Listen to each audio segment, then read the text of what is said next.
గంజాయి రవాణాపై నిరంతరం అప్రమత్తంగా ఉండాలని జిల్లా ఎస్పీ వకుల్ జిందాల్ సూచించారు. విజయనగరం జిల్లా ఎస్కోట పోలీస్ స్టేషన్ను ఆయన ఆకస్మికంగా సందర్శించారు. స్టేషన్ రికార్డు ఫైల్స్, సీడీ రికార్డులు తనిఖీ చేశారు. కేసుల పురోగతిపై సమీక్షించారు.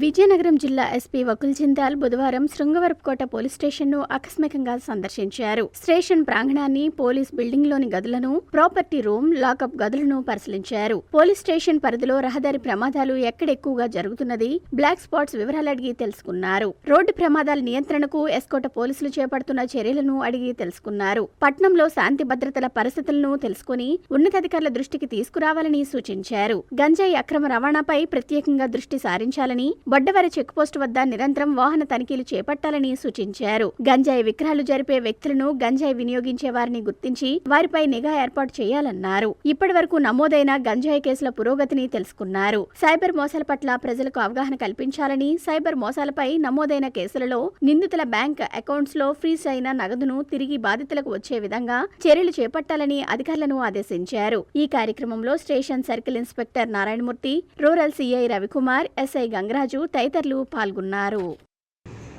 అదేవిధంగా ట్రాఫిక్ ఇక్కడ చాలా బిజీగా ఉంది. ఎస్కోట టౌన్లో ఎక్కువ వెహికల్స్ రోడ్డు మీద ఉంటున్నాయి. అది ఎలా పరిశీలించాలి, అది ఎలా రిజాల్వ్ చేయాలని చూస్తున్నాము.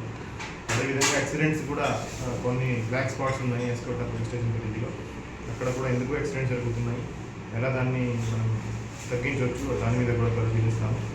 అదేవిధంగా ఇక్కడ గాంజా కేసెస్ ఎక్కువ వస్తున్నాయి. సో మనకి పక్కనే ఏజెన్సీ ఏరియా ఉంది. అక్కడ నుంచి గాంజా ట్రాన్స్పోర్టేషన్ కేసెస్ స్టేషన్లో ఎక్కువ పట్టబడుతున్నాయి. ఇక్కడ బొడ్డవరం చెక్ పోస్ట్ కూడా ఉంది. సో ఏఎస్ఆర్ డిస్ట్రిక్ట్ నుంచి వస్తున్న ప్రతి వెహికల్ ఆ రోడ్డు నుంచి రావాలా. అక్కడ చెక్ పోస్ట్ కూడా 24/7 నడుస్తూ ఉంది. ఆ చెక్ పోస్ట్ కూడా ప్రాపర్గా నడిచేటట్టు స్టెప్స్ తీసుకుంటున్నాము. ఆల్రెడీ దాన్ని స్ట్రెంగ్తన్ చేయడం జరిగింది.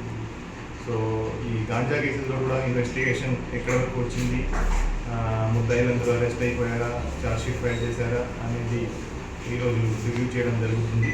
సో ఈ ఎస్కోట ప్రాంతంలో ఈ గంజాయి ప్రమాదం, గంజాయి ఇన్ఫ్లుయెన్స్ తగ్గించేటట్టు చర్యలు ఎలా తీసుకోవాలనేది ఈరోజు ప్లాన్ చేస్తాము అండ్ ఇంప్లిమెంట్ చేస్తాము.